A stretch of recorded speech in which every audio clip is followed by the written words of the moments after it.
हमारे इस चैनल मैथिली गंगा को लाल बटन दबाकर सब्सक्राइब करें व घंटी के निशान का बटन दबाएं ताकि सभी नए वीडियो आप तक तुरंत पहुंचे बिल्कुल मुफ्त।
खोली भोला गेला कोने टोला हेता के ककरा पठायब ना सखी है ककरा पठायब ना पीसल राखल छे भंगोला ए हम कोना खुआयब ना सखी है रूसल छति भंगोला इनका कोना मनायब ना सखी है रूसल छति भंगोला इनका कोना मनायब ना।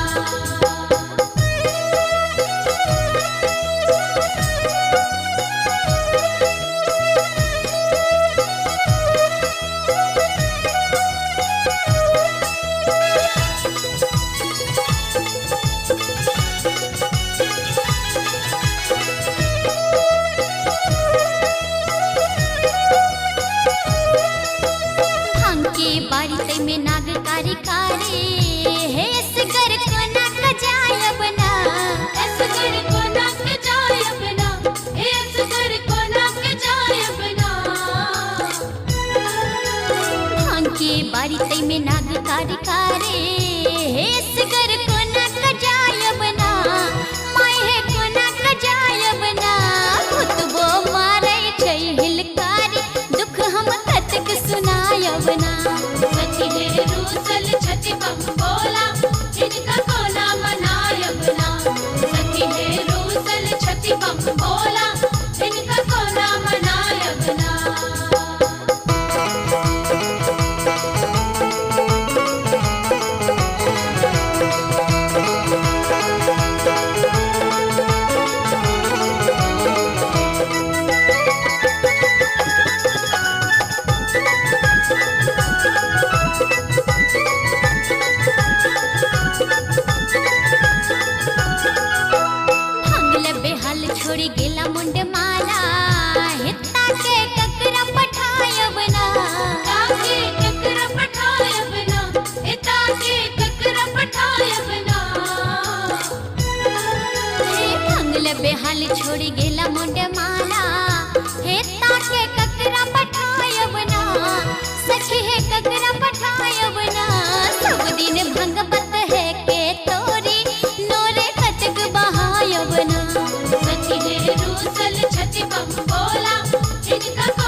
कार्तिक गणपति ओ तकरारो हे इनका कोना बुझायब ना सखी है कोना मंगायब ना मधुकर मन भैया डमरू बजैया आता संग दिखावैना सखी है रूसल छति बम बोला